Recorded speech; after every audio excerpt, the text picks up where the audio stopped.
Hello and good afternoon. Welcome. This is live coverage of the Norway Chess Super Tournament here on Chess 24. I'm Lawrence Trent and I'm delighted, I'm thrilled, I'm ecstatic, I'm joyful to be joined by the one and only Jan Gustafsson. Actually, not the one and only. There is some MMA fighter called Jan Gustafsson as well, right? Or is I don't think he's called Jan. Is it not Jan? Alex or something? Oh, Alex Gustafsson. Yeah. There probably is another Jan Gustafsson. I'm pretty sure there's others out there. It is a pretty common surname. It is, but they're not as strong as you at chess.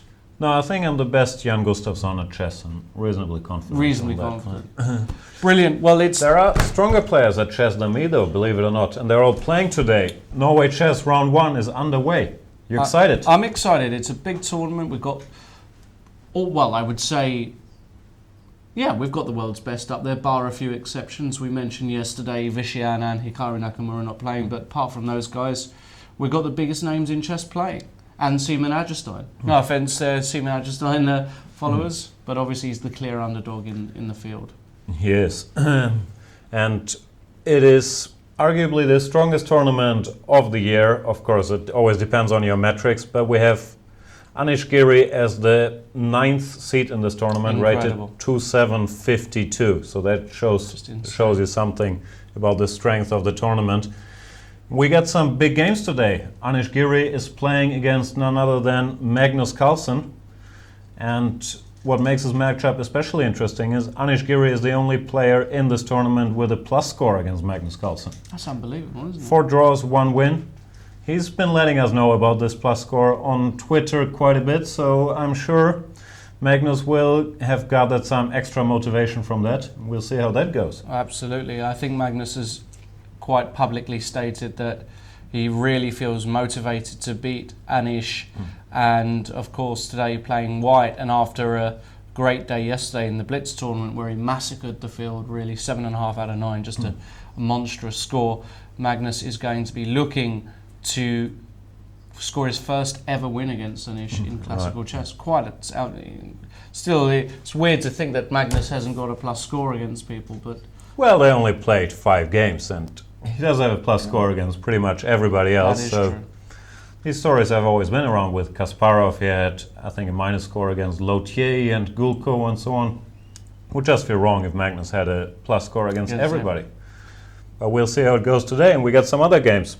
We've got a very interesting game, Svidler Kramnik. Right. Very, very interesting. Vladimir Kramnik now. Well, you can never rule out Big Vlad. You would be a fool to do so. He's won everything. He's been there and done that. Not showing great form, I would say, at the moment, although he hasn't played but it's a bit of recent bias, I guess. He didn't do well in the candidates, but there was also more collapsing at the end a little bit, but he wasn't in his best shape there. But last time he was in Norway, he did win the World Cup, I believe. So I don't think we can rule him out, and I don't think anybody does. Playing black, though, against our good friend Peter Svidler, one of Chess24's biggest contributors. You will see his face plastered all over various websites. We'll pluck whatever we can out of Peter. We're glad that he's in this tournament. He's a great guy, and he's a darn good chess player, and the fact that he's done the series for us is great. Check it out on chess24.com. You'd be mad not to. And he's playing today white against Kramnik, so he's got he's got a plus score against Vlad in classical chess. No, with the white pieces he has. Overall, I think he's probably in the minus. But of course, these two have a long history, both being Russians, being, I believe, born in the same year, 1975. Not sure about that. Peter might be from 76. But the same generation, they studied with each other when they were young. Peter was his second at one of the World Championship matches at the very least. So they know each other quite well. Svidler, of course, quite familiar with Kramnik's opening erudition. Traditionally a 1e4 player. I don't think he went 1e4 today, but we'll get into the games in a minute. We got some moves. We'll just go over the other pairings because, of course, the games are going to last a while. This is classical chess, so it's not like yesterday where we were frantically trying to get through all the games. We're going to be here for a few hours, as will you. And, of course, remember, the greatest thing about the thing that we love most is to hear from you guys at home. We really like to see the interaction with... Tweet us, hashtag C24Live. Hashtag C24Live. We normally get a lot of tweets from you guys. We want to hear from you about all kinds of topics. So please don't hesitate to get in touch. We really do want to hear from you. Let's go over the other pairings, Jan. Who else have we got? We've got Karyakin Topalov. Right, not a matchup with a lot of history, I guess. Topalov hasn't been all that active in the last years when Karyakin became regular in the super tournaments. I do recall the last decisive game between them, I believe in Shanghai 2013, was won by Topalov, a sharp Sicilian. Mm-hmm. And Karyakin is on a drawing streak, 16 draws in a row in classical games. I'm sure I have much longer streaks than that, but... Do you really, do you think? I think I do. I'm not that sure, but I wouldn't be surprised. 16 is a lot of games, right? Nah, you can draw 16 games. No problem? Quite quickly. Wow. I'd be happy just to draw one, yeah. That would be nice. So, interesting matchup there. Probably not the highlight of today for many people. We'll see. Topalov, you never know what he's up to. He didn't do well in the candidates, but he's always capable of playing sharp chess, of pushing his pawns all over the board, of having great opening preparation. Anything can happen Tuesday with Topalov. And Karyakin, of course, it's an interesting storyline when his streak will end. Also very recently married, as many followers of Karyakin will. Right. Looked very, very nice in the photo, very happy, and so he's probably feeling good off that and probably wants to... You think that's a strange thing that he looked happy in his wedding picture, eh? I've seen people that don't look so... I've seen people that don't look so happy on their wedding day. But Sergei certainly did, so good luck to him with that. And we'll see how he does in the tournament. Who else we got? We got a few more games. We got Levon Aronian, world number 2, against Norwegian's number 2? I'm not sure that's true. Maybe Jon Ludvig Hammer is Norwegian's number 2. Yeah, it's very true. They're probably close in rating. Very, very close. Simon Hagerstein. Right. The only guy to be sort of world top 20 and play up front for Norway at the same time, right? Something along those lines, is that correct? He was on the Norwegian football national team. He was, yeah. Before my time, I haven't followed it that much, but I think it is a unique feat in history to be a chess grandmaster and a national soccer team player. We say football or soccer on the show? We're going to say football. Okay. We're in Gibraltar now, so this is British territory, so we call it by its... Because the problem is, if you look at American football, you really hardly ever use your feet. I don't really understand that. You're passing the ball with the ball, I say, not the ball, but the... What do you call it? No, it's the word has come from my... Oh my goodness. Anyway. We're stuck. The word has just disappeared from my mind. You get my drift. Football in England, we use our feet because we kick the thing. So, he used to play... He used to kick the thing, football. And he should be careful not to get kicked in this tournament, right? He's going to have a really tough time. He's really the super underdog. He got a bit of a beating yesterday in the Blitz tournament as well.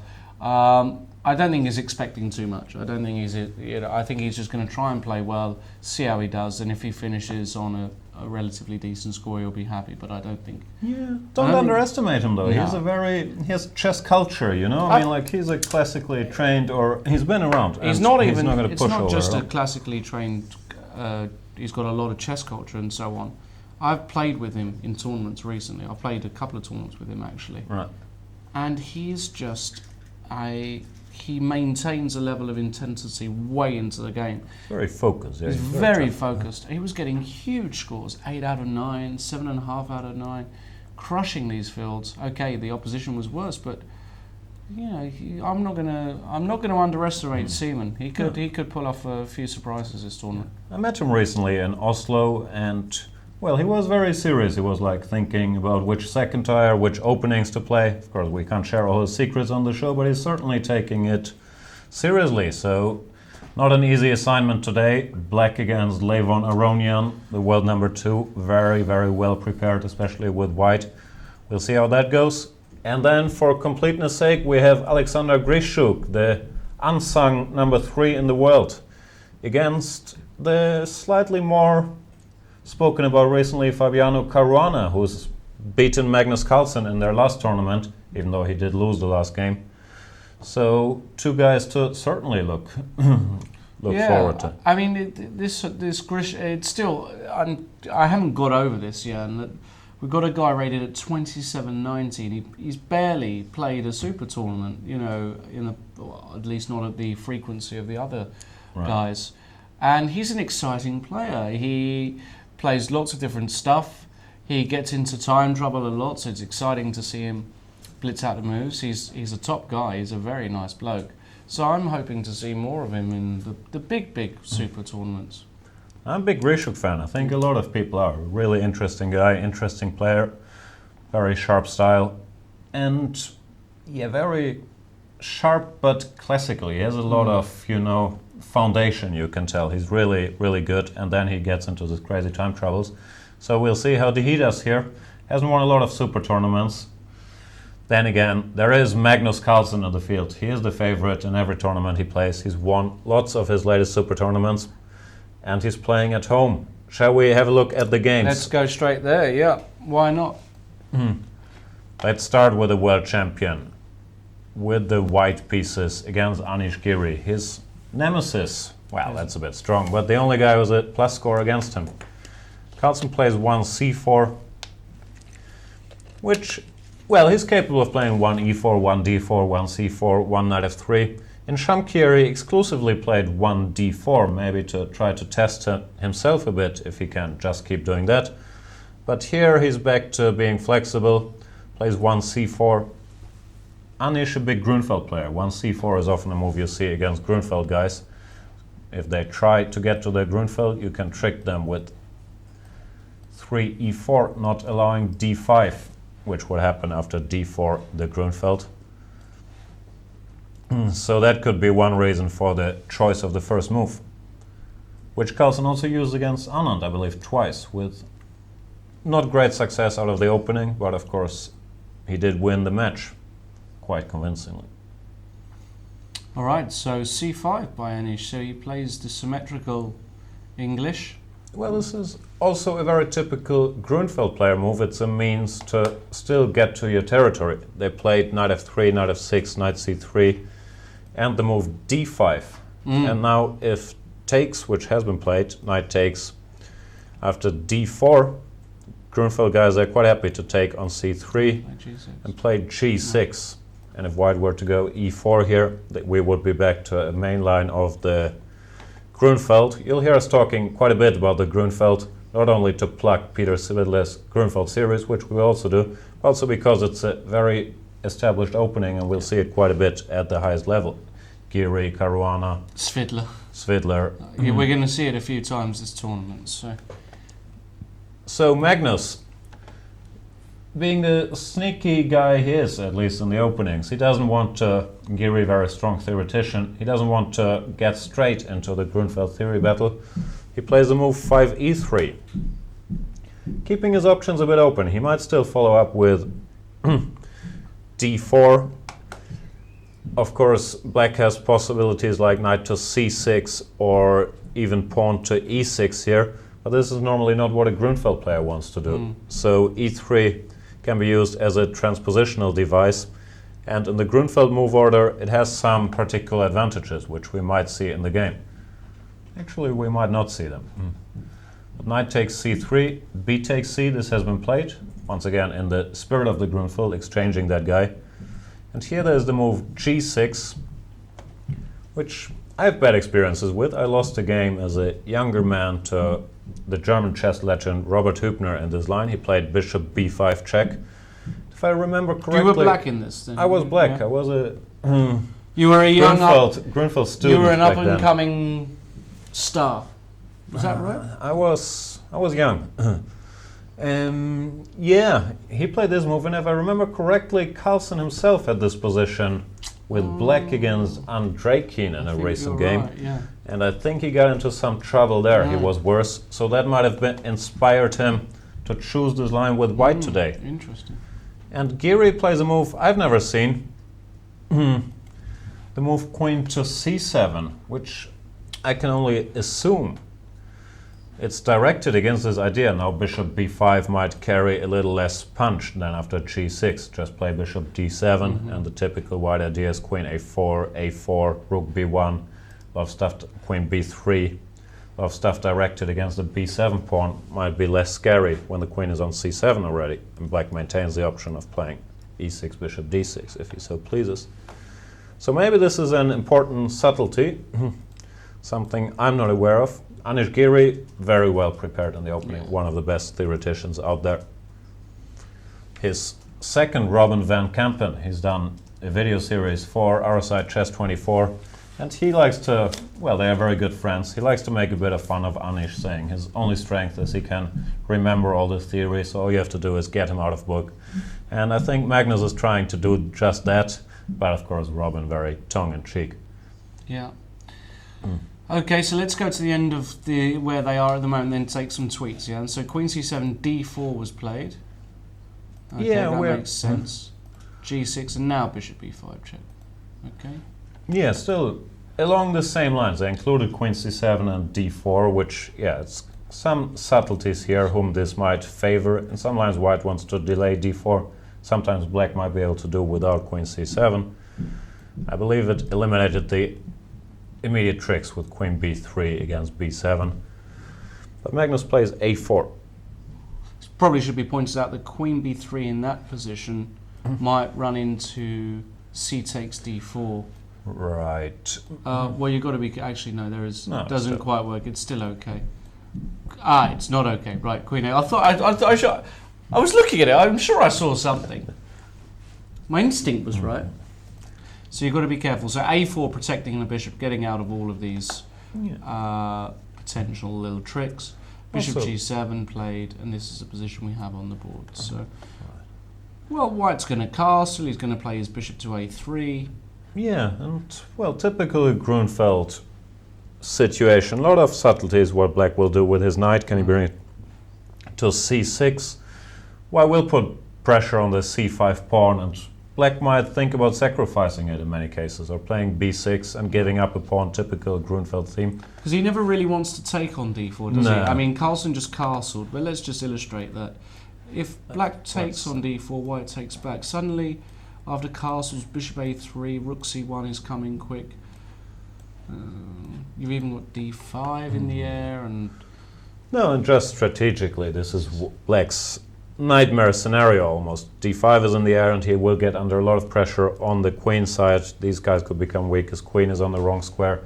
Yeah. So black wants to avoid c takes d4 pretty much by all means, even if that includes sacrificing a pawn, like castles, bishop a3, b6.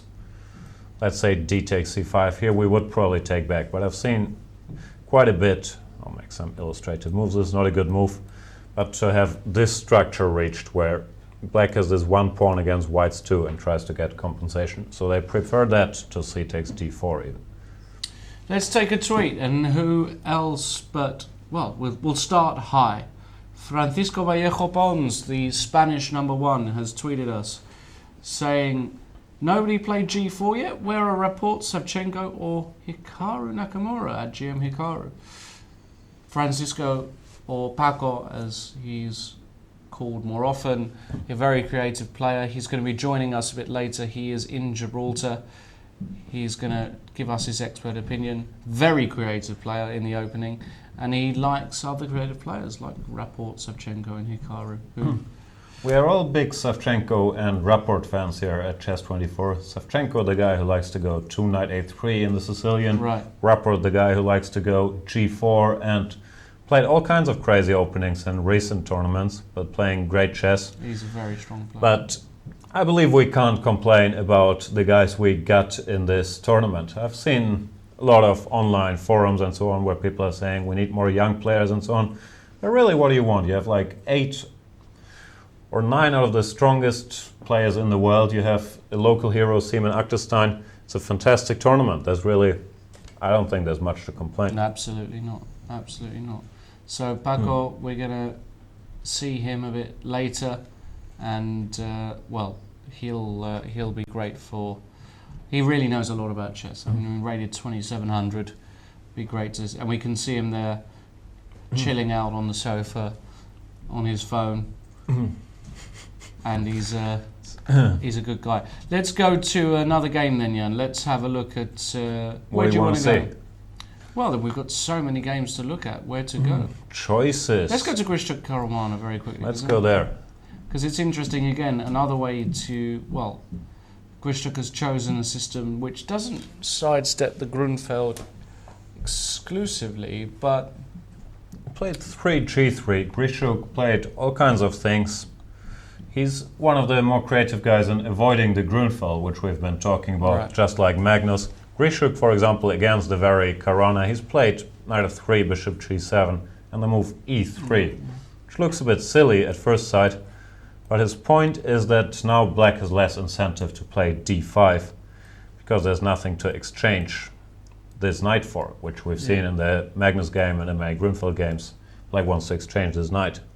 So he's gone to all kinds of lengths to avoid the Grunfeld. Today he plays g3, kind of not avoiding it, but in the same spirit, not putting his knight on c3 so early, so it can't be exchanged.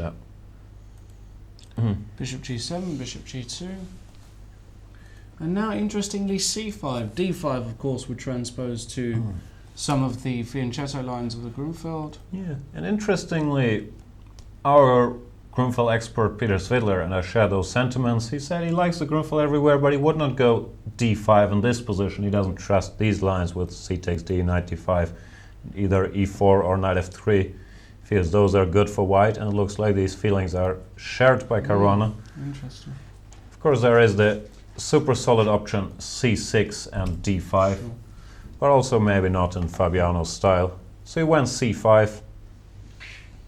And Grishuk happy to get a structure probably that is not Grunfeld Indian. This is more of a... I think we're headed on break for a quick minute. Not sure what's going on. We'll be right back.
Hello and welcome back, ladies and gentlemen. Apologies for that. We are now fully online. Beautiful. And ready. So we were going through the games. We got to Grishuk versus Caruana, and we were saying, what were we saying, Jan? We were saying Grishuk went for g3, mainly another attempt to avoid Caruana's trademark Grunfeld, and he got his wish. They got a Benoni structure. We'll throw around with some opening names. We'll be wrong more often than not. Correct us on Twitter, and if you don't know some of these openings, don't be shy to ask. Well, this is modern chess for you. It starts out with one guy wanting to play the Grunfeld, and he's not happy with one line, but he's happy playing that line of the Benoni, which he is here. And the Benoni, it's not supposed to be the most critical setup with g3, bishop g2. So Caruana happy to play that. Grishuk himself played the Benoni, which is characterized by this c5 and e6 we've seen earlier quite a bit with black. So I guess both guys will be happy to have reached this territory. Looks like something you would like to play, the Benoni, doesn't it? Yeah, I played Benoni once and I got crushed by Nana Zignadze. I think that was the first and last time I ever played it, actually. It's a sad story. But yeah, this is a mainline fianchetto, and normally what happens is a6 is played here. What's a bit interesting Well, is actually, White knight played d2 is a4 before a6. before a6, which I don't think you see all that often. I think here they play bishop to f4 or knight d2 or rook e1, moves like that. Well, a4, I don't know the subtleties here, but it looks a bit like an invitation to go knight a6 and knight b4, doesn't it? Does a bit, actually, yeah. But then again, maybe it might be tough to defend d6 pawn. I don't know, knight a6, bishop f4, for example. Right. So yeah, pretty much mainstream opening play, but a sharp position. We'll have a long game here.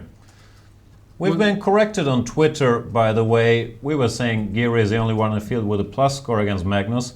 We were told Peter Svidler, of all people, has a plus score against Magnus as well. Something we should know. Apologies for that. Giri is the only player whom Magnus has never beaten. That's the distinction. Right, gotcha.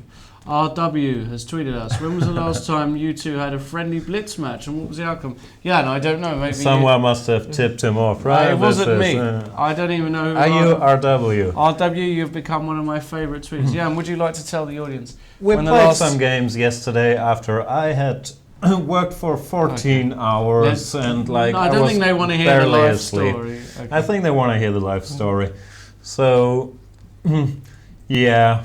It didn't go well for you. That's all I can say. You quit when I quit when I was ahead. Staging my glorious comeback, right?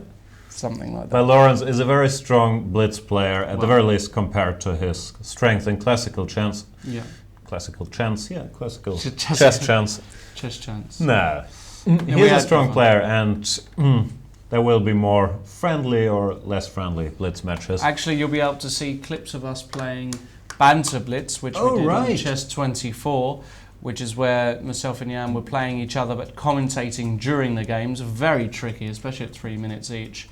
And those will be available to see shortly. Right.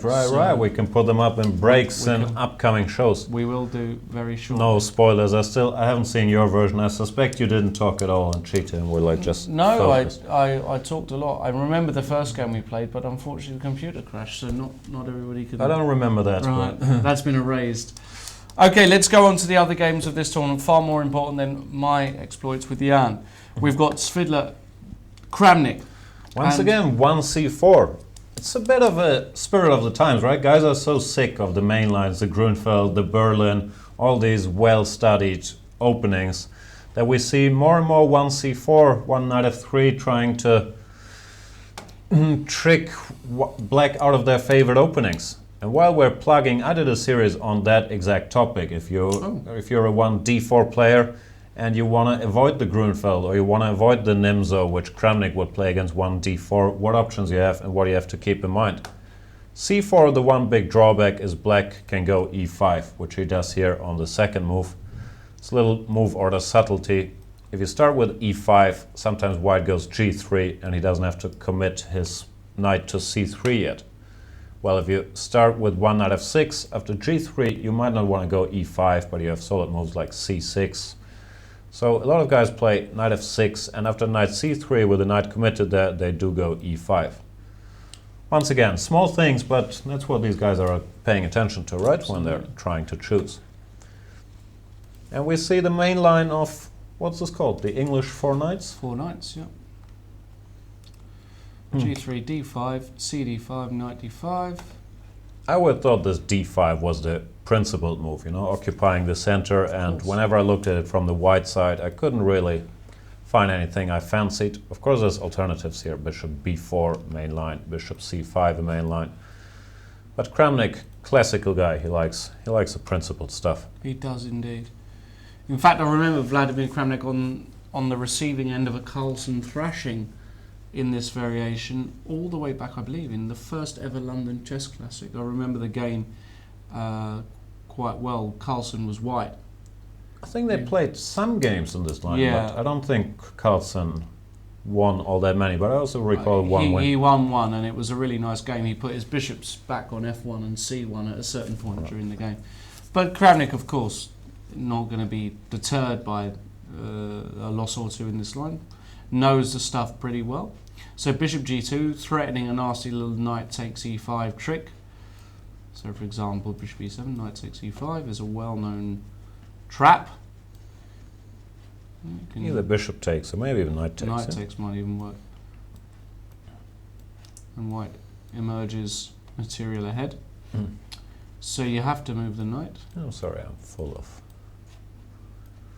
playfulness today. Yeah, you are. So this is a very important line where this knight would get trapped. So knight b6, you gotta get out of the center. And now castles, bishop e7. And now, interestingly, instead of playing, a lot of players would play d3, feels right to secure some of the light squares, let the bishop out. A lot of players play this a3 move first to develop via b4 and bishop b2, which makes a lot of sense as well. Right. Sometimes not even bishop b2, but also just very quickly pushing this pawn to threaten b5 and putting pressure on the e5 pawn. Castles, a5 would be a small concession. They normally don't do that because it weakens this square. Sure. So castles b4, bishop e6 is where the subtleties start. b5 looks tempting, but black has some ideas of his own. Yeah. And bishop b3. This would be cold shower. Cold shower time. Oh Knight dear. c2. Almost checkmating the queen, right? Yeah. That's You good enough. start a rook up and You then start a you think rook if you up. want to repeat or not. So, of course, Svidler, very aware of this, is also mainstream theory. Plays the move rook b1. First of all, covering the b3 square, threatening to attack to win the pawn again. And also just a useful move on general grounds. f6, so he forced that half a tempo that black has to defend this pawn. d3. All this still very much within the realms, new word I learned, of theory. Very well studied position. Black has a couple of alternatives here. Knight d4 has been played, and the slightly more subtle a5 provoking b5, and now knight to d4. Black has the option of clamping down on the b3 square with a4 if he so pleases. In fact, we may see that in a few moves, because after knight d2, it's important to point out that if knight takes d4, e takes d4, a move like knight e4 here. Problem with white's position is that black can play bishop d5. Yeah, this is. I think I had this very position in a game. Bishop d5 followed by f5, putting your queen there, then fixing these guys. When you get this pawn on d4 and nothing too bad happens, the space advantage and the weakness on e2 will normally ensure black is doing all right. Yeah, so white players almost always play knight d2 here. I've always been curious about the move e3 here, which is not all that popular, probably because black can just exchange. But knight d2 is the main move, covering the b3 square once more, preparing to kick the knight. Attacking b7 as well, so black played queen c8, defending b7, and also potentially threatening bishop exchange on h3. Sometimes that's... Right. There's a very famous trap here, which I'm sure you and the English school of chess is aware of. I am very aware of it, actually. The with E4 knight d5 move looks very, very normal and tempting, but it loses a piece, which we've seen in many a game. Sometimes you might suspect, even in some pre-arranged games, because I've seen guys winning and losing this very game with knight d5, bishop takes, and e3, and black loses a piece, surprisingly. Knight e6, e4, piece gone. So Kramnik did not blunder that piece. He probably knows about that trick as well. Queen c8, the main move here, defending the pawn, as you said, preparing bishop h3 maybe, e3, knight to f5. All this been played before. All this has been played, yeah. The knight is slightly awkward on f5, but it might find a home on d6. Does a good job on d6 in many ways, doesn't it? Protects b7, attacks b5, kind of shores up the black position. Right. Yeah. Queen c2, I think also still standard play. Rook d8, bishop b2, a4. Yeah. I wouldn't be surprised if even this position has been played. So rook d8, what I've seen more often, I believe, is the strange looking move rook f7, followed by bishop f8, but I could be wrong. Feel free to tweet us if this game has been played. We might look it up in the break, but this is still very much mainline theory discussion. It's hard to get Kramnik in a theory discussion, but I believe Svidler's strategy is normally to just get a game, as stupid as it sounds. Keep all the pieces on the board, and if he gets out of the opening with a decent position, he can play with anybody. We had another tweet from a Chess24 friend, a friend of Chess24, Mr. Tayo Svensson. Yeah, we have lots of friends. Mr. Tayo Svensson, who works very hard to promote Norwegian chess and the plight of Magnus Carlsen, and in fact we're going to bring that tweet up of Tayo just to show we had a tweet, Mr. Producer. Do you remember that one of him watching it on the bus? Yeah, we've got people. I'm really happy to see this tweet. I'm really happy. You could be in your car. You could be out in the garden soaking up the sun. You could be in the swimming pool. You could even be on Mount Everest if you had an internet connection. Do they have so you're saying you want people to have kind of Lawrence Trent to go nowadays? Wherever you go, when you have internet, no, I want them to have Chess24 to go. And look at this. We've got a lovely little snap there. Taye tweeted us, action finally underway, currently following at chess24.com on the seat of a bus. Look at that. Nice. That's great, isn't it? Oh, he took a picture. He took a picture. Beautiful. That's great. Laptop on the bus. Laptop on the bus. It's a high-tech country. They have internet on buses in Norway, right? It is very advanced. I mean, it makes England look third world sometimes. It's beautiful airline too, Norwegian. They're not sponsoring us, but they give you a free Wi-Fi, so I enjoy those guys. On the plane. They're not sponsoring us. We'll make that very clear. They should sponsor us. They should sponsor us, right. Let's go on to another game then. Thank you, Taye, for the tweet. Nice. So many games going on. Karyakin Topalov, and we have D4. We've seen Sergei.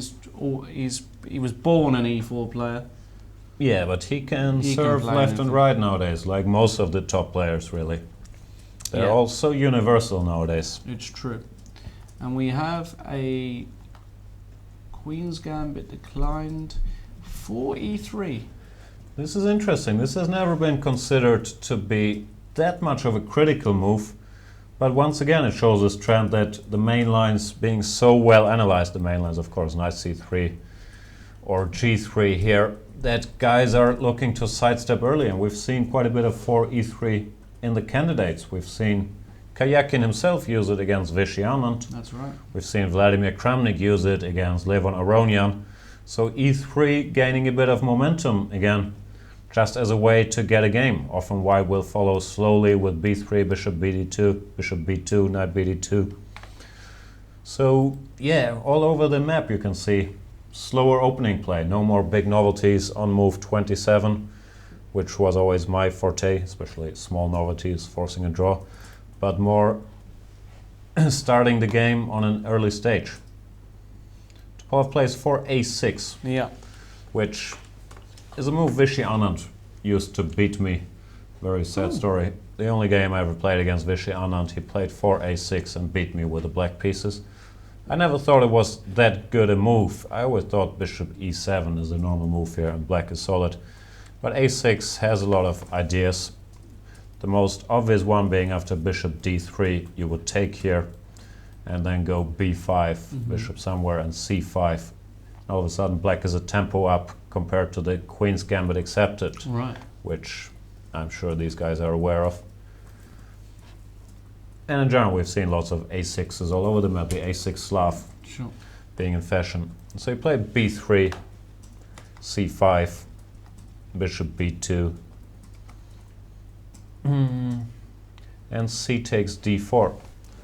I'm not sure, I don't want to share all my secrets. Actually, I don't mind sharing all my secrets. I always thought that after knight bd2, c5, cd, ed, b3 was a good line for white, but these guys, they might know more about the subtleties here than me, and they're just trying to get a game, really. Takes, e takes d, g6. g7 is a good square for the bishop, but you always have to be careful that after bishop g7 there's no bishop a3 stopping you to castle. So I guess he does it because the bishop already went to b2 after bishop g7. Let's figure out what happens after bishop a3.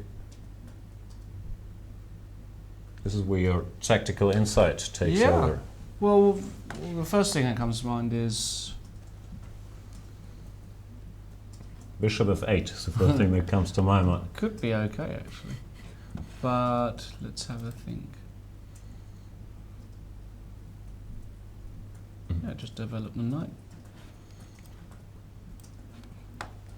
Just bring the fight to the d4 Yeah, pawn. I mean, bishop a3 looks nice, stopping castling, but it doesn't actually. Yeah, And if you b can takes probably c, just take it you off. just want to snap it off. Yeah, Could be, yeah. yeah, and then pawn's a pawn. Right. No, I guess they know what they're doing here. So castles, knight bd2, knight c6, knight e5.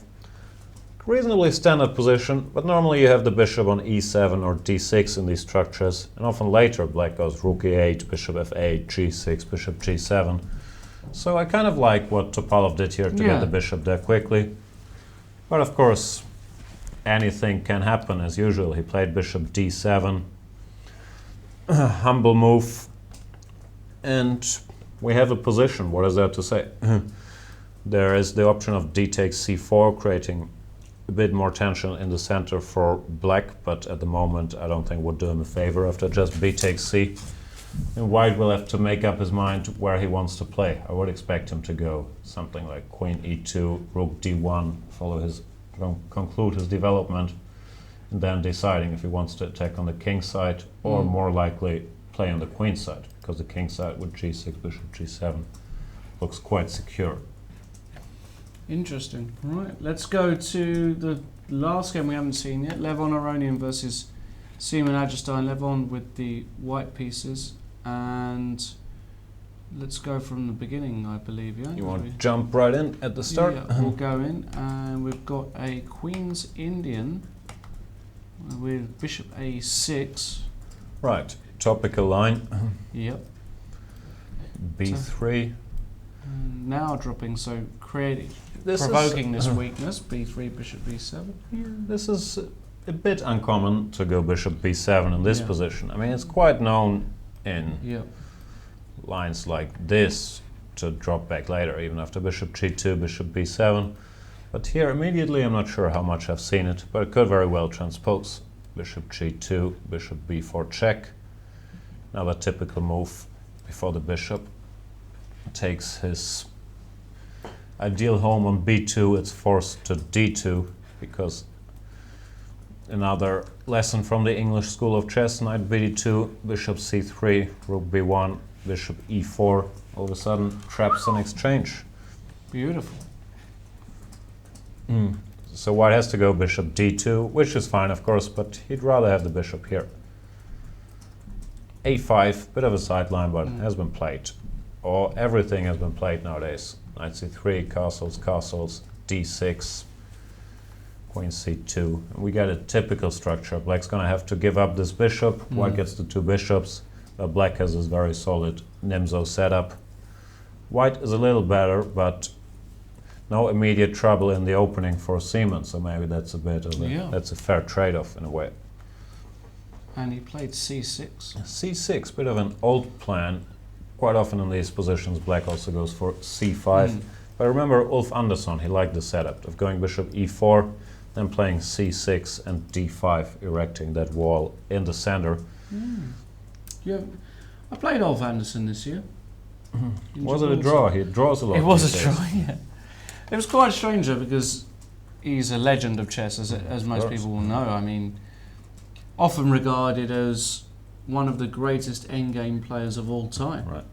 I mean, really, his feeling for those positions is just outstanding. I recently read a book on him. I think it only appeared in German, but on his endgame play with some examples. And there's really a lot to learn from his maneuvering and his scheming and endings, his understanding. He was huge. He really understood a lot of things. And yeah, he was, I think in the 80s already started doing this plan with c6 and d5 after going bishop e4. Yeah. He offered me a draw when we got into an ending. I thought that's very nice of him, especially because I was a bit worse. And I think the Ulf of 1980 something would have played on. Yeah, he got a bit more peaceful with age, but he certainly is a chess legend. No, he's a legend. So bishop. Interesting, c6, and now bishop f1. Now this is a very typical move. He's preparing knight d2 and e4, and you don't want to exchange the bishops. So in these structures, it is very common to either go bishop h3 or bishop f1 to prepare knight d2. Bishop h3 can be met with bishop f5 here. So, well, maybe not immediately, but there is that resource. So Levin puts it on f1. And it's going to be up to Seaman to decide if he wants to follow through with d5 or if he wants to change his mind. Bishop f3, even though it looks tempting, I think is normally not a good idea, because even though his position is a bit closed, the bishop pair will have its say, and with the two bishops against the two knights, while we'll just slowly but surely advance his pawns, go something like, I don't know, bishop g2, f4, h3, g4, and black will find it very tough to generate counterplay. So I'd be surprised if he took on f3. Wouldn't be surprised if he went d5 and then after knight d2 drop back with his bishop to f5 or g6 and play a position like that, where bishop pair fans like myself would always argue white is a bit better, but black is a very solid position. Interesting.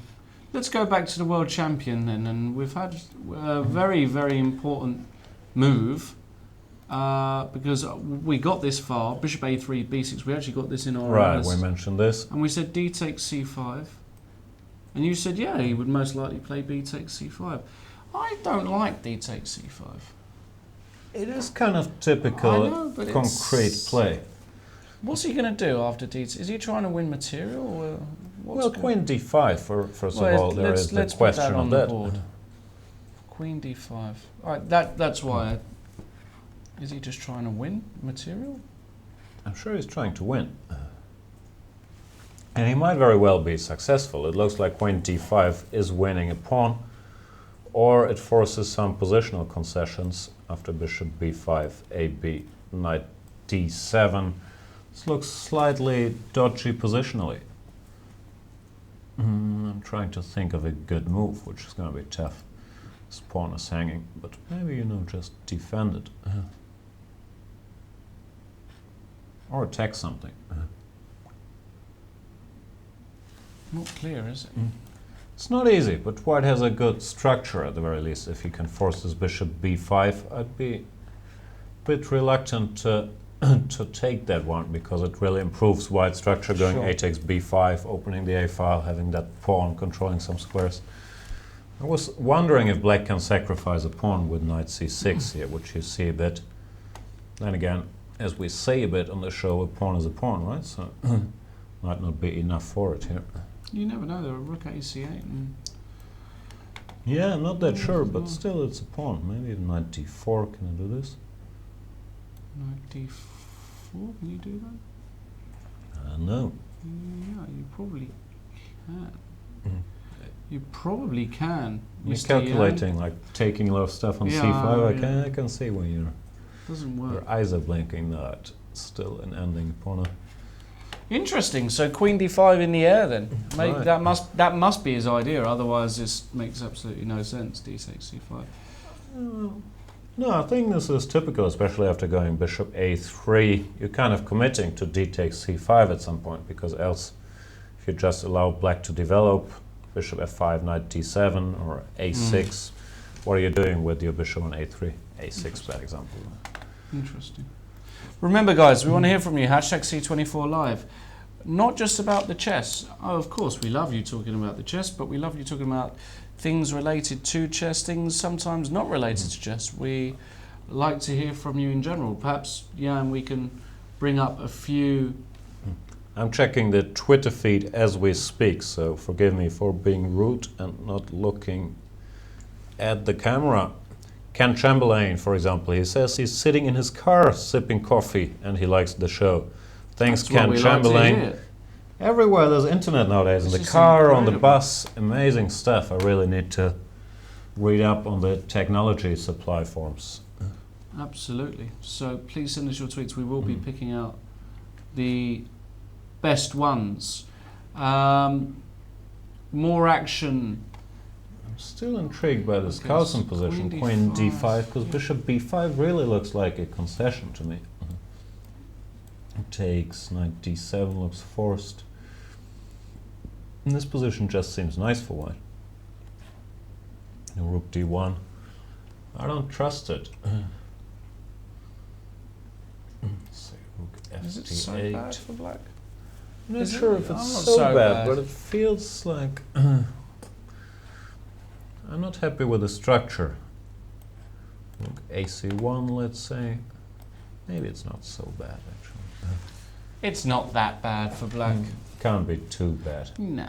You've got the queen's misplaced on d5. You've got c4 coming with black sometimes, fixing this weakness on c3. You've got knight b6, knight. It's all right. Black's active enough. In Giri we trust. Yeah, but in Magnus we also trust. We do right? also trust very much. You in gotta Magnus, pick right? sides, and of course we're always biased, or I'm always biased. I always say we when I mean I. You're used to that. I'm used to that. Yeah. Right. It's tough to not to be biased in the commentary that you expect Magnus will do clever things, right?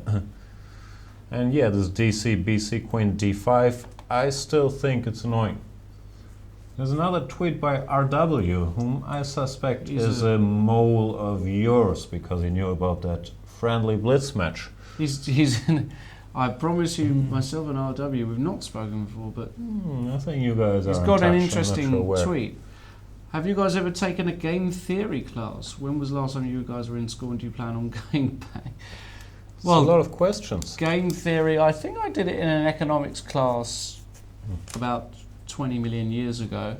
And on that note, that's the last time I went to school, and I don't plan on going back, although I am, I suppose... I've never taken a game theory class. I did read the book, which is considered a classic by two Indian guys. Right. Whose names, of course, I forgot, but it's a very It well-known is a book. classic. I'm very interested in game theory, but I'm very bad at math. So sometimes, there's math to explain the stuff behind Right. it, and then I lose interest. But it is interesting. And no, I did see some schools from the inside, but it's been a while, and probably not going back anytime soon either. Probably a bit late for us, right? Yeah. You never know. It's never too late to expand your horizons, learn something new. True that. Maybe you guys at home, you can teach us some things. Tweet us. #C24 Live. Let's go. Where's the action at? Grishchuk Caruana has... I think the action's here. He played Queen D5. Play Queen D5. I don't think the action's here. You don't think there's a I lot don't of think action he's here? just going to take on B5. That's Maybe he's going to go A6. Spice it up. Queen A8. AB5. yeah, that's also very very possible. Queen could return though, but here at least black is active. Bishop takes C3 or bishop C6. I don't know what's going on. 'Cause I gotta tell you, maybe it's just a gut feeling, maybe I'm very wrong, but I don't fully trust this bishop B5 move. Like, it gives white such a nice structure. Then again, yeah. I'm not sure if this a6 works, and the alternative knight c6 just seems to be a pawn up for not very much, right? With knight d4 coming. Yeah, if knight d4's in here, you might be right, but I'm not certain. I think a6 or bishop takes b5, and I think black's all right. I think black's doing fine. Could very well be. Maybe a6 is a good move. Maybe a6 is a good move. We'll come back to that in a tick. Where you want to go? I want to go to Grishchuk Karaman. I'm a big Grishchuk fan. I had the pleasure of properly getting to know him over the past couple of years, being at certain events, and he's just such a nice guy. Just such a nice guy to talk to. So I'm a Grishchuk fan, and we had after a4, well, we had knight e4, so... Well, this is a pretty typical idea, I believe. Yeah. One line I'm familiar with is bishop f4 here, when they often go knight e4 as well. Takes, knight d2, and now even rook takes f4 has been played, giving up the exchange. But after a4, this rook, I think, has another destination, which is also interesting. Yeah, rook b4. to b4. Some creative play. Could all be theory. I'm not sure I'm out of book, but it certainly is a cute idea to put your rook there. Rook a2. Makes sense. Protecting the pawn, getting out of the diagonal. And now a5. a5, also interesting, as if he wanted to overprotect his rook on b4. Not sure what the deal with a5 is. Why do you need to go a5? It's really... I don't understand that move. How does a5 help you? I mean, like... Why not get your knight out instead with knight a6, for example? What does a5 stop? I don't think white wants to go a5. No, he certainly doesn't. Interesting Curious move. I'm not sure why. And b3, yeah, this is a very normal reaction. He's planning bishop a3 to ask the bishop questions, or also the rook questions. Or knight c4, securing that square. And now black has to do something, and he goes b5. Stopping knight c4, of course.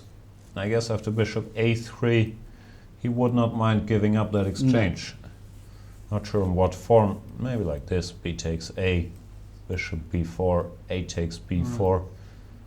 These pawns look like they provide some compensation. Very much, yeah. You see this a lot, don't you? In this line, giving up that exchange for the dark square control could be very strong. Right. So ab5. Grishchuk not having any of it, he went a takes b5. And knight d7, ain't worried about nothing. Before taking back. What is going on? Complicated stuff. Can't these guys like play peaceful, exchange Slavs?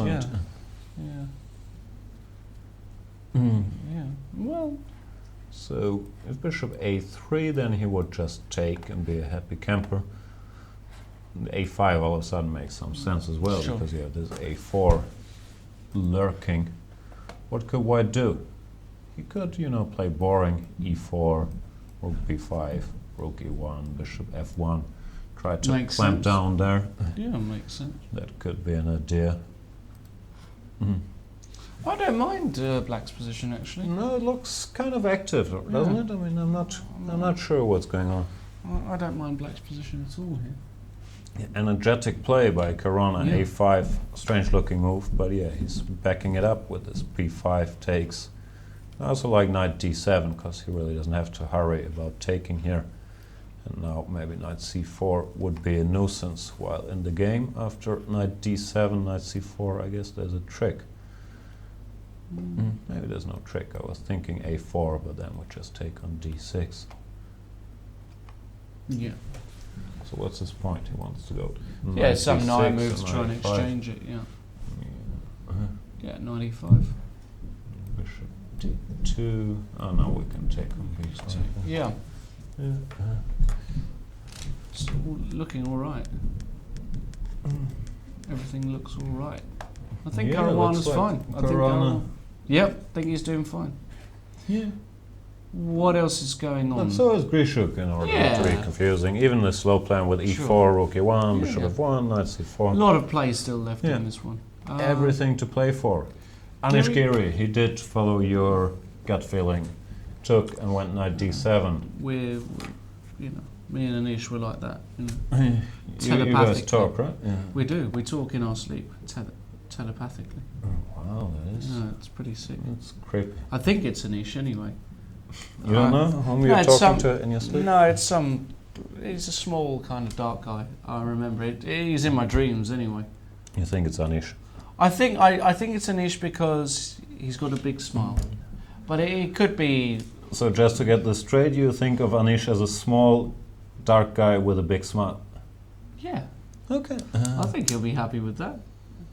Anish, he often watches us, but he's playing now. I'm sure He's a Anish's good-looking girlfriend, boy. Sopiko. He's a good-looking boy, Anish. Good-looking chap. Of course. Sopiko, yeah, maybe Sopiko would agree. I'm sure she's watching and She's she got might a have some beaming comments. smile. We gotta get her onto the show one of these We'll days, have and to, we yeah, will. Absolutely. We've got a tweet. We like our tweets. We've got the tweet from the. I like this. The Nye Dork. That's a cool. Is it a clever play on It's a words? bloody clever. Dork name. and the Najdorf. I got it. It is clever. And he says they say to become a GM you need a strong visual memory. Do you have this even beyond chess? And if so, was it on innate or not? Do you have a strong visual memory, Jan? Well, he said to become a GM, so it's more of a topic it's that you smart, should be yeah. concerned with. Okay. Well, I hope so. Have I got a strong visual memory? Yeah, I suppose I must have some decent memory. I do forget a lot of things, but then I also remember other things. It's quite weird. I remember things from a long time ago, and not so many things from recently. I think that's what happens to old people, you know. That- Short-term memory suffers, the long-term I'm memory getting on. improves. What about you, Jan? Have you got a good memory, would you say? I don't think it's so much memory. I think it's quite chess specific. Like I can close my eyes and I have a chessboard in my head and I can remember a lot of the chess stuff because we're used to Sure. dealing with this language and I'm used to memorizing a lot of theory and stress situation when preparing for a game. The other question, if it's innate or not, is kind of this good old nature versus nurture thing. You might have some characteristics that attract you to the game of chess, but then I think it's mainly training, and I think everybody can develop a good memory or a pattern recognition base for chess, just like you could if you were to specialize in mathematics or another field, you would have a good feel for those topics. Sure. But a good memory, I mean, these memory competitions where guys remember 57 numbers in a row, it's training one particular aspect of it. So I'm not sure how decisive it is for chess, but Helps. we are certainly trained in memorizing chess themes.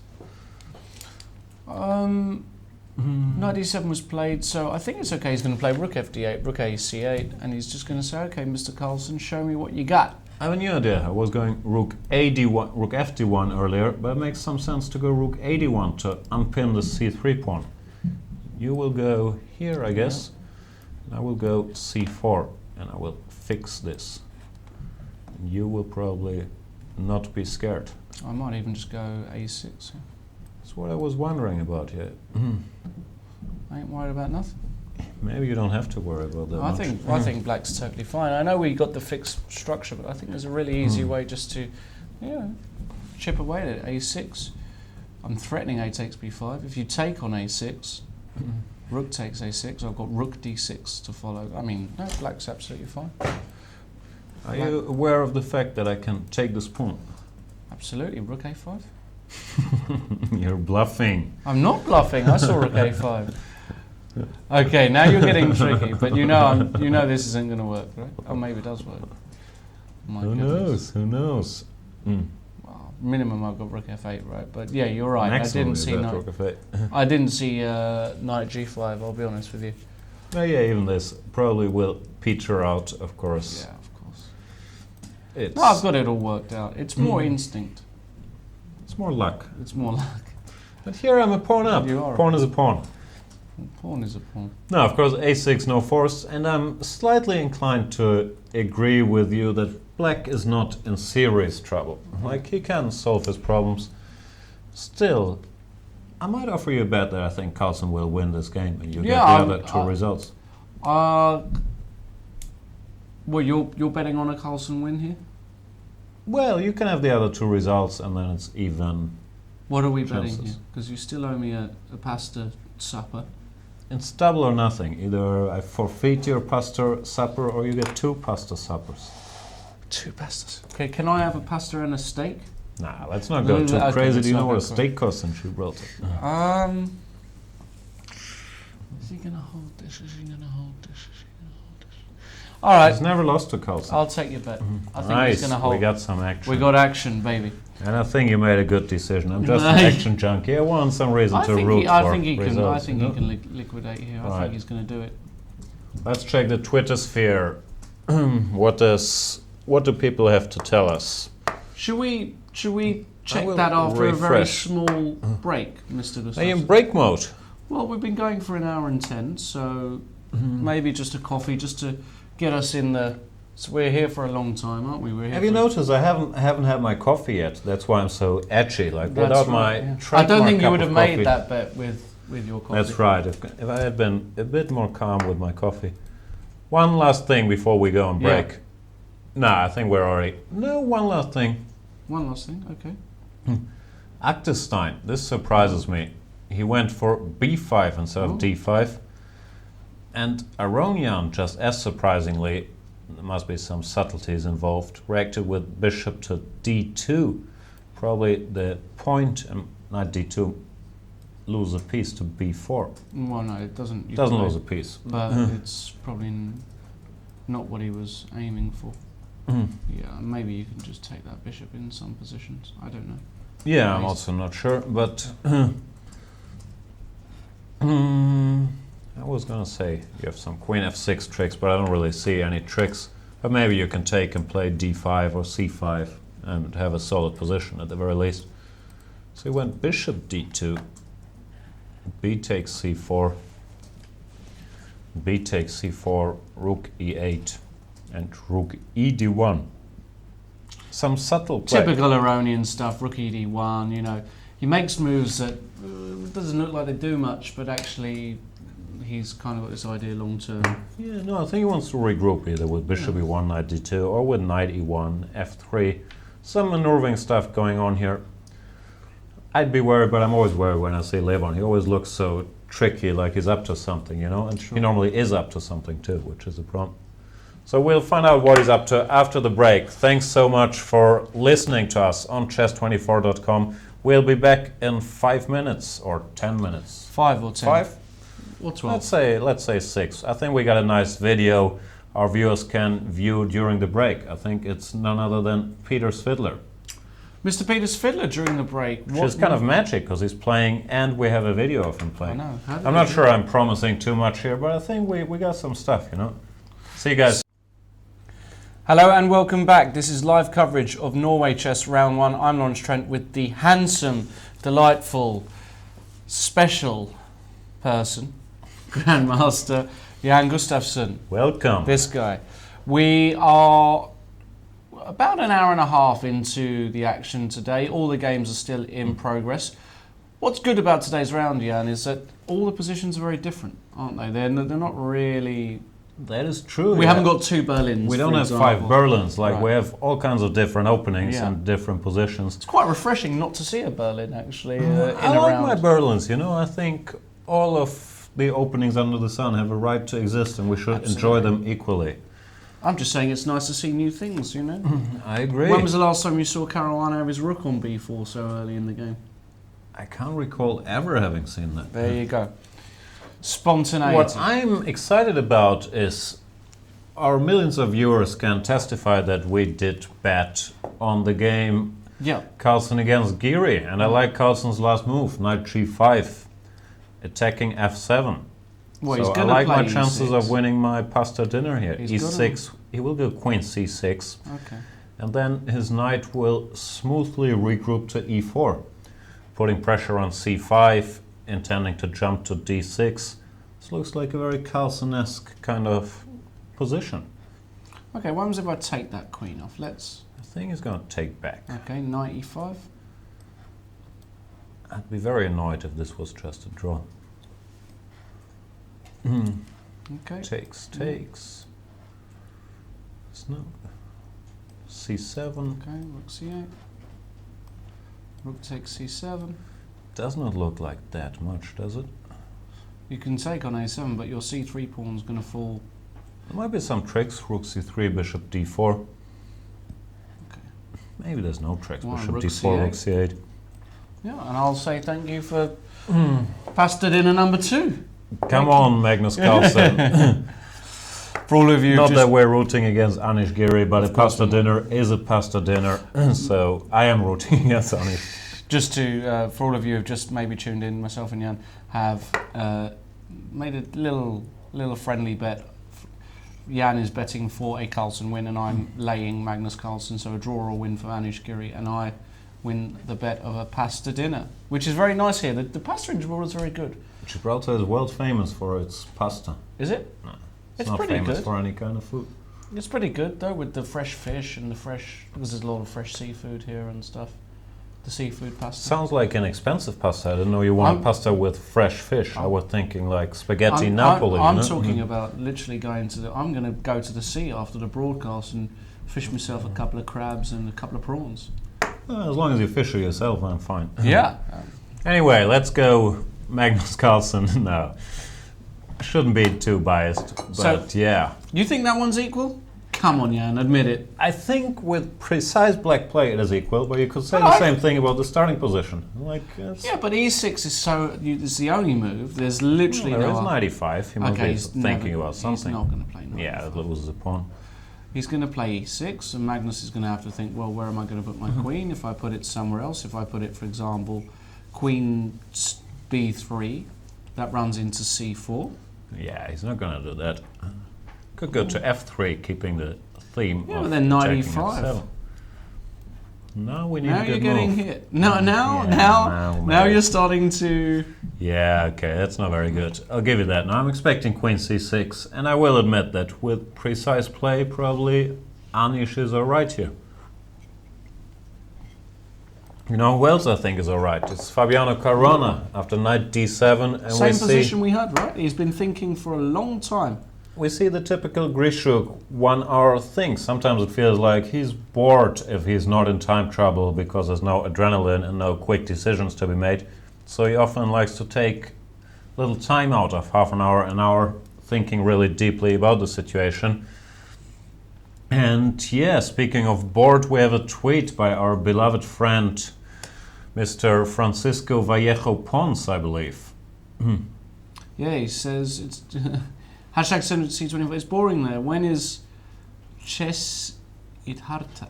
That's his. I think that's his own Twitter handle. Yeah, When going to be is live. he's shamelessly promoting his own Shameless appearance. promotion. We will have him on for a bit, not that long, No. because you know. We You don't know why? 2700s on the show. We don't like guys like him, like being all wise about chess on this show. But we'll have it on in half an hour at 5:30.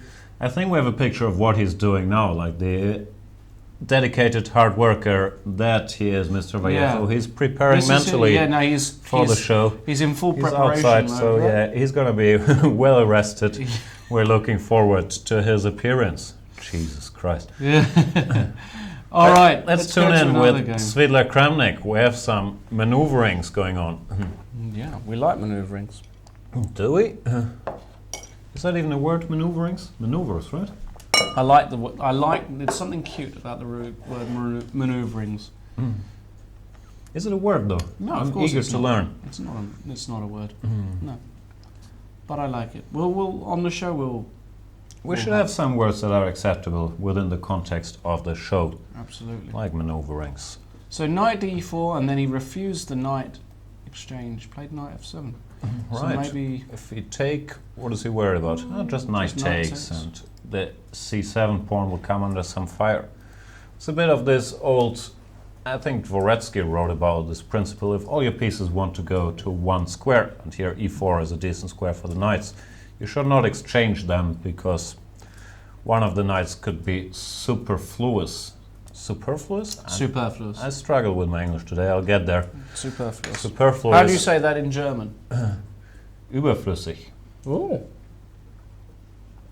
So knight f7, I think, is a touch of class not allowing the knight exchange. Do you think you're uberflüssig at the moment? In the this- context of Yeah, this the show, broadcast? I feel a bit superfluous. Superfluous. Since you're spreading humor, chess expertise, looks like there's only so much space I can Thank you. occupy. Like, Thanks, Jan. Thanks. Mhm. Knight f7 was played though, right? Yeah. So the knight had to settle for a lesser square, knight e2, to attack the c7 pawn. Bishop f8. He's not parrying the threat. But there is a d pawn on Pries as well. So queen c7. What would happen? Probably Well- nothing. Just take and rook d3. Oh. Is this the end of the story? This guy is hanging as well. Knight c4. Knight c4, and you're active enough that you will win my a pawn, and then the black a pawn would all of a sudden be very advanced, probably stronger than the white b pawn. So Svidler probably wisely wasn't having any of that. Played the move h4. Interesting. Only reason I can think of that after potential f5, he wants the g5 square for his knight, Very right? possibly, yeah. No, I like h4. Good move. Good move. If f5, knight g5, the weak, the e pawn becomes weak. Yeah. And if h6, you Yeah. know, there's always the potential, probably not yet because we'll be losing a pawn, but the potential Yeah. h5, you know, fixing these pawns a little bit. Exactly. h6 is a concession, really. I think. It would be. But maybe he'll play it anyway. you Yeah, know. I don't think it's too bad. Could also play a clumsy move like rook d7, finally defending the c7 pawn. We'll see what he does, but I don't mind h6 all that much. But who knows, maybe that changes some details in these queen c7 lines. We'll see what happens, at least I don't mind full-fledged Peter's- fight. Peter's- It's very it's in the balance, isn't it? There's a lot of tension. D3 pawn, C7 pawn, A3 pawn, A4 pawn. Right. A lot of things going on all over the board. I quite like this position. A lot of pieces still on there. You like pieces. I do like pieces. Yeah. Do you I like always pieces? want to simplify, you know, too many pieces, I feel like it's confusing. You're a very peaceful man, aren't you? And you don't like action. You do No, watch I'm Game of pretending. Thrones though. There's a lot of action there. There is a lot of action, and yeah, once again, I You don't watched think I'm the allowed to episode talk last about, night? but No. the last episode was Was it something. Was it outstanding? I wouldn't say outstanding, but yeah, there's some images you don't see every day.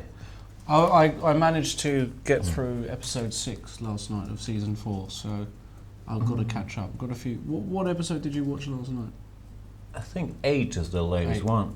So only yeah, 2. we'll have something to talk about. I think RW tweeted about this topic earlier, what TV shows we watch, but normally we HBO. reserve that for hour 6 when there's only one Right. Karyakin ending going on, right? we'll No reserve- offense, Sergei Karyakin, but you like playing these long We'll endings. reserve the HBO discussion for the Karyakin endgame at approximately 8:55. Speaking of Sergei Karyakin, haven't been here for a while.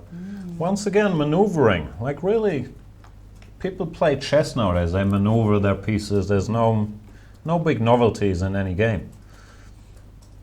I think black is alright. Topalov decided to settle for the structure with d takes c4, the infamous hanging pawns. They're called They're hang- like the Hanging Gardens of Babylon, right? I think they're exactly like that. Or same thing. What are the hanging gardens of Babylon? Just for our less educated I viewers. don't know. They're just one of the aren't they one of the wonders of the world? Or am I going crazy? They might be. Maybe it's me. I'm so uneducated, but yeah, I heard about those things. Probably it's based on gardens, you know, like hanging plants and stuff. I'm not sure. Let us know. Probably we can find a picture Please of the hanging gardens send of us Babylon. If your that's a real favourite- thing. I think actually they've increased the 7 wonders. It used to be the 7 wonders, but I think it's 8 on.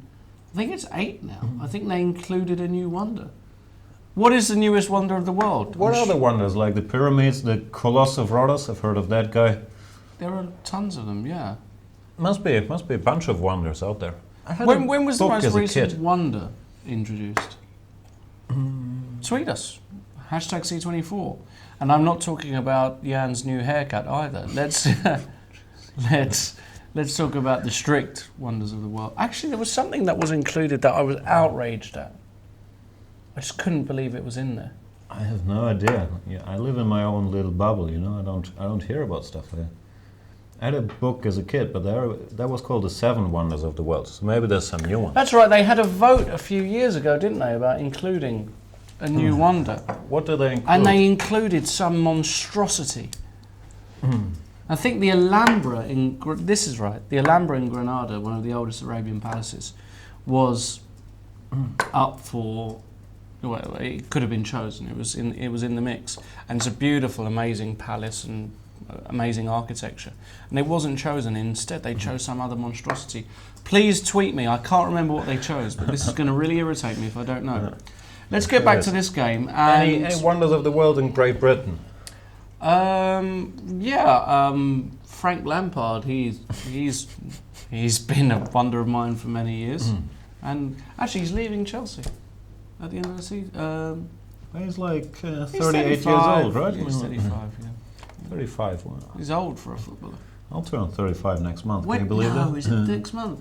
Were you going to have a party?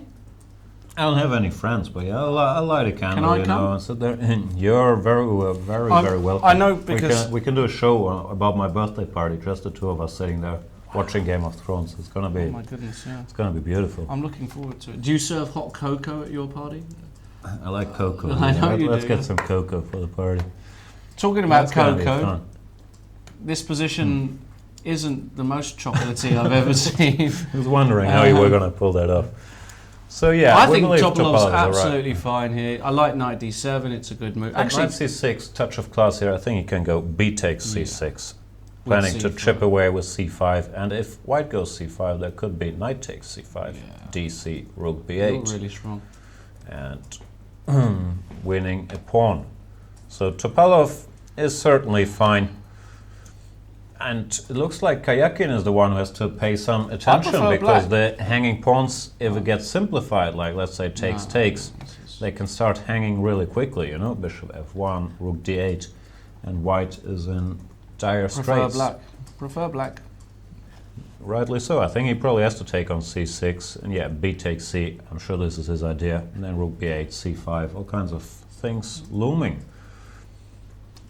Good stuff by Veselin. Let's go to the other games. Let's go straight. Where you want to go? To your boy Giri, who's still thinking after knight g5? Or I'm a bit worried why he's thinking so long. I hope he doesn't blunder. Let's. Maybe he forgot that f7 is. Maybe I should just invoice him anyway. I mean, for a pasta dinner.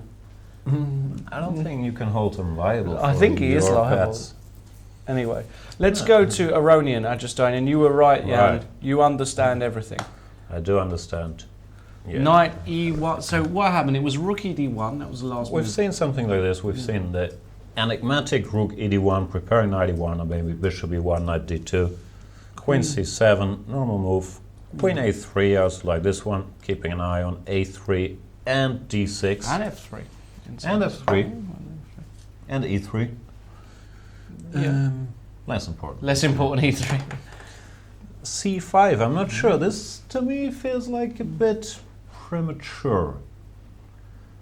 And as we learned in school, you should be cautious opening up the position against the two bishops. Of course, these are stereotypes, but c5 after dc5, which he played, I feel like it gives you a bit of a target or weakness on d6. Like knight takes c5, maybe knight d4, knight b5 is already coming. Irritating, yeah. So you have to take back with a pawn, but now you have these two isolated pawns, which white has as well, but I feel like blacks are easier to attack somehow. And Levon played the move knight e1, which I like, preparing all kinds of things, like to put the knight on d3, harass the queen with bishop f4, maybe go bishop e3, putting pressure on this pawn.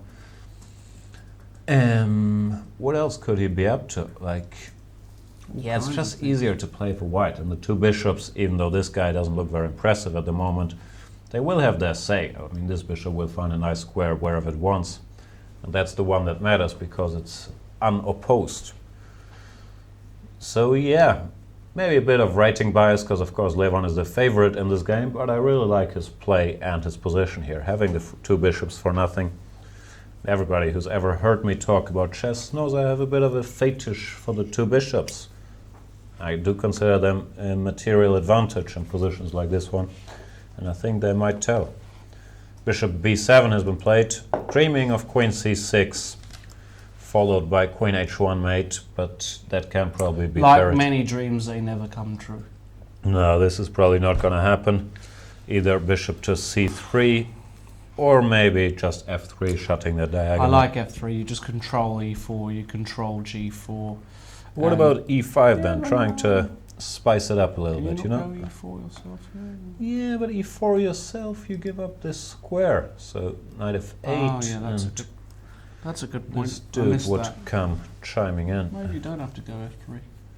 Well, you could, but you have to be kind of ready for this e4. Yeah, And but I then don't- it looks like black could get Yeah. some play, like I don't give like up the that. pawn with e3. He played f3. Wow. I did like it when it felt correct, but what do I do after e5? I think you just ignore it. I'm not sure. I don't think you want to go e4 really. Let's have a look, because yeah, I'm also annoyed by that idea. If we bring our own knight in d5, well, you bring your to d5, well, you bring yours to d4. Is white still better here? Possibly, but I don't like the fact of giving up d4 It for is his a knight. huge square. I still slightly prefer white here, Yeah, but but it is an improvement there's some for black. long-term problems along that a8, h1, a8 diagonal. Just long-term problems. A bit like a... You're the skilled attacker. You're already envisioning some later f5 I've blowing that diagonal open, right? No, I've gone past that. I'm already at queen g4, which Wow. is a bit out there, but... Yeah, that's past my That's right, imagination. yeah, That's very advanced It's pattern going- recognition going on there. Madness. Why is Anish Giri still thinking? What's going on here? Remember, guys, another tool that we have here at Chess24, a very nice little feature on our website is as you're on the live page, you can see how long they're taking per move if you just hover over this game. A lot of stuff to do actually on the live page. I Lots think of you stuff. can make your own moves if you don't approve of the moves we're making on the board. You can try your own moves in the feature. You can see the engine evaluation, of course. Then you can see a database that shows you if this has still been played. So you frankly have a lot more information than us. And yeah, use it and play around with it a little bit. And then tweet us what you think, because that's really what keeps the show going. You guys telling us stuff. We're in development of a new tool as well. Are we? The members who pay most, the highest paying members of Chess24, if they input a move that is, or an analysis that is different, or a future analysis on a live game, that move actually gets transmitted to the players in the hall. So, for example, here, if let's say Jack 265 pays 500 million euros on Chess24, that move is actually going to be suggested via infrared to Anish Giri over in Norway. Right, and I think these 500 million euro payments are supposed to be made via PayPal to lawrencetrent at hotmail.com. That's correct, absolutely. No, unfortunately, but we are developing a lot of new tools. On a serious note, just want to keep your eyes peeled for them because they are special and they are really good. We got some stuff We've coming. got some in, great so stuff coming. Yeah, we've got some really good stuff It'll coming. be better than ever to be a Chess24 premium member. You can see the new Lawrence Trent series on planning. That's the one I'm excited about. The new series on planning, keep your eyes peeled. A lot of well, I think a lot of important lessons. More about lessons rather than. You didn't really plan the planning series, so it's more about lessons than about yeah. planning. Is what you're saying. More right? about lessons than planning. We got a tweet here from Evan De Filippis, one of our regular Twitterers. Siemens playing prematurely. Should have evacuated the e8 square with 19 rook e8, a prophylactic move. Wow. Are you familiar with the word prophylactic? I got in a big Rook discussion e8. about this because I agree that c5 felt a little loosey-goosey. I'm not sure if rook e8 or some other move, but yeah, this one might be good prophylaxis against bishop f4. I'm with Maybe. Evan on this one. I did not like the move c5 all that much either. but look at this, we had f3, e5 and Aronian did He play did go e4. e4. I think I'm we're not- headed down that road. They I both think so. will bring their knights to d4 and d5. Knight f8 knight c2. Maybe not knight c2, but it feels right to bring our own knight to d5. Yeah, right. Knight 6, knight e3, knight d4, knight d5. I wouldn't be surprised if we get this position. He goes somewhere with the queen, and we take it from here. King g2. Still slightly like white. We'll go rook b1, but this knight certainly helps shielding this pawn, you know. I feel like black's achieved more in the past few moves than white. I feel like white was... Did he have to do this? I don't know, maybe. We'll see. Yeah, We'll but see. I understand Aronian that he did get nervous about allowing this e4. Oh no, and there's once you always play e3 f3, looming, you have know. to go e4, I think, with white, Right. but I'm not convinced by f3. And we have a rare sighting, a Grishuk move. Let's see, can we load up Jan on your little... On my He's little there, yeah. secret device, which I hide behind the board here, That's so our right. viewers can't see it. Let's see how What do you long... want to see? I just want to see how long Alexander Grishuk Hang took on, this that. is going to take a long time till I made it there. But fortunately, we don't have an audience waiting for us. He So only he did spent- spend 50 minutes and 54 seconds. Well, that's not that long, is it? I mean, let's face it. What's 50 It's less minutes? than an hour. I thought he was going to spend an hour. Yeah. That's an average thinking time for Yeah. a Grishuk move. Then he decided he can attack the d6 pawn with knight e4. Absolutely. Now, there's some more thought involved, of course. As we pointed out earlier, knight c4, the natural move, then knight e5 is probably fine for black. Knight e4, now it's a bit more decision time for black. If he were to play a bad move like knight b6, all of a sudden bishop f4 or even bishop g5 would really gang up on this pawn. So it's going to be interesting to see how he wants to cover that. Knight e5 also looks better than knight b6, because at least we don't have bishop f4 and taking. You know, bishop g5, I'd feel a bit uneasy about this. So after 94, let's have a think. Well, you can just defend the pawn, queen c7. Queen c7. And if bishop f4, Mm. just knight e5. And knight e5, now that we lured there. Yeah. Well, I could think about trying to keep his material, but probably this b5 pawn is doomed to fall. No, I think my gut reaction to this rook b4 stuff, I think black's fine, and I still believe that after. You like that Queen rook on b4, don't you? I do like a rook on b4. If I could have my rooks anywhere, it would be a one on b4 and one on h7. Makes absolutely no sense. No, I know. It's beautiful coordination between your It's just one rook that on there's b4 and the literally, other there's one on probably h7. not another square on the board that is so disconnected from b4. Exactly. So why would you want that? I'd like asymmetry. I like, you know, it's fun. When things aren't predictable, life is fun. A You- bit like a rook on b4. You enjoy chaos.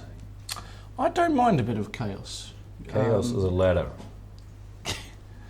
I don't mind a bit of chaos. Can we check how long Anish? I'm starting to get worried about. I can having check to- everything now. I got it on Yeah. my little device here. How, I'll how just long has Anish awkwardly Giri look down spent here. on this move, please, Jan? Yeah, why didn't he play e6 already? He's been thinking for 33 minutes and counting. Yeah, it's starting to. And yeah, it doesn't look like he has that many options, Oh, right? you- No, You can't play rook you f8. can't go rook f8. You can't really move your knight, because then the c5 pawn would drop. So what you can do is play e6. Is he worried about knight takes e6?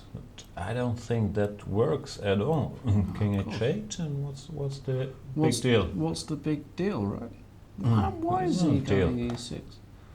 Well, no, he's calculating the lines after queen c6, Right. but it would be practical.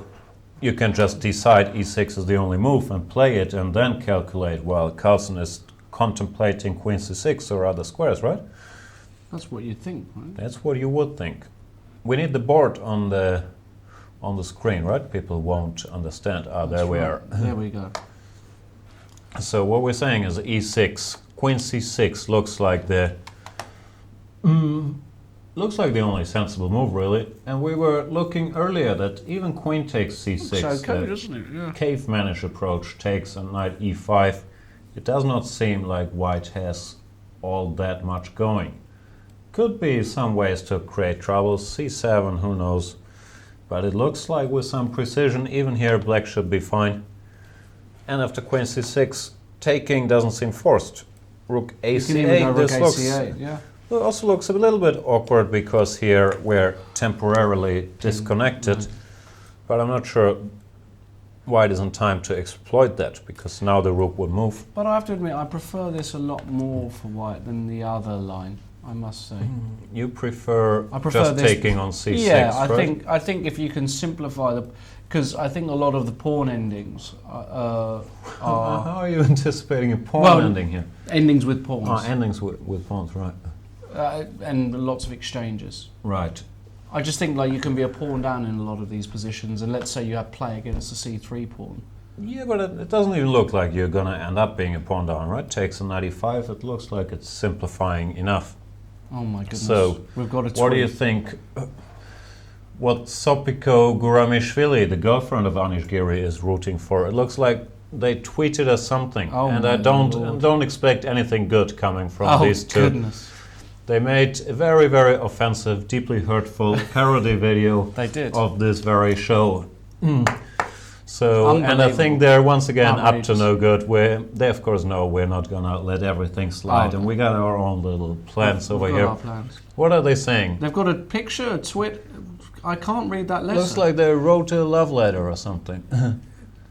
We can't read it. We need to zoom we in. need on to the zoom thing. in by 1,000. Maybe you can write us a personal message, Sopiko or Anna. What does that letter say? I'm curious.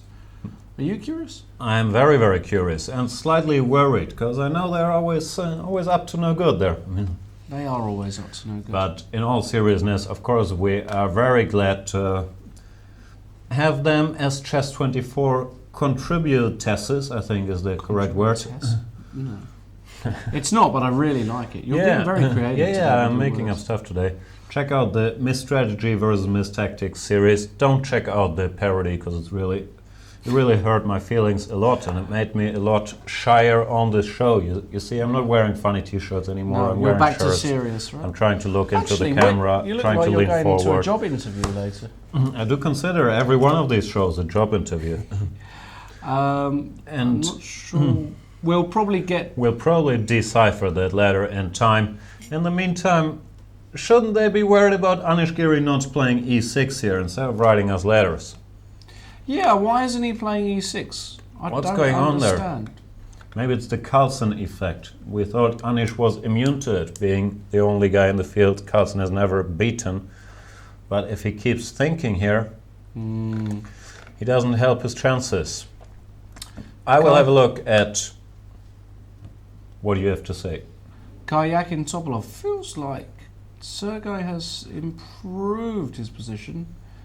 How did that happen? He went to F after 97. He went pushed F4 bravely, and Topolov decided to simplify with knight takes e5.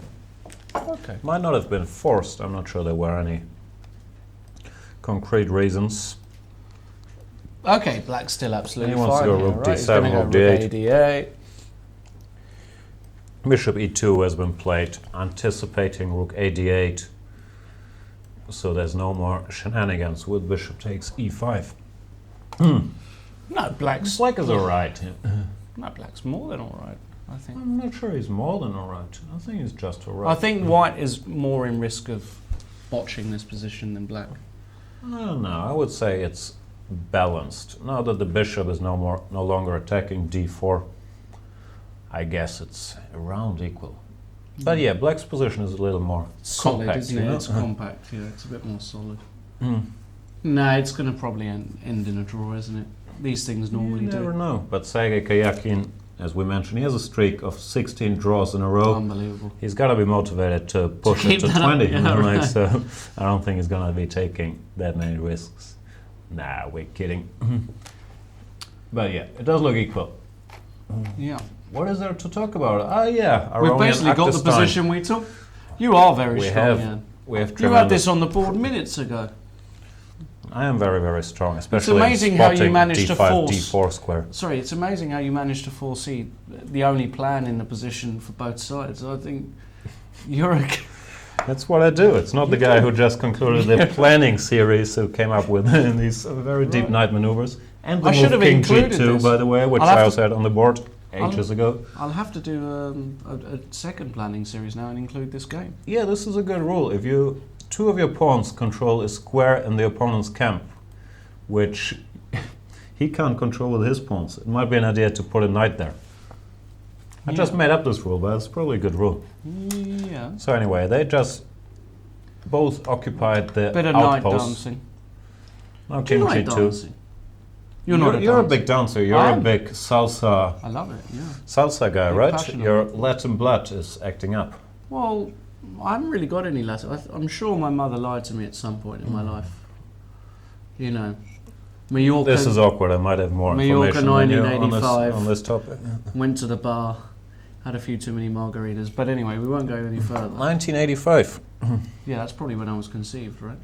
Maybe a bit. I wouldn't know. You're so young. Anyway, the point is, 1985. I was already. You're not a dancer, right? I was already witnessing Chernobyl. Wow. Is that the same year? Were you I'm there? not a dancer. I Mm. wasn't exactly there, but I. We've been out together.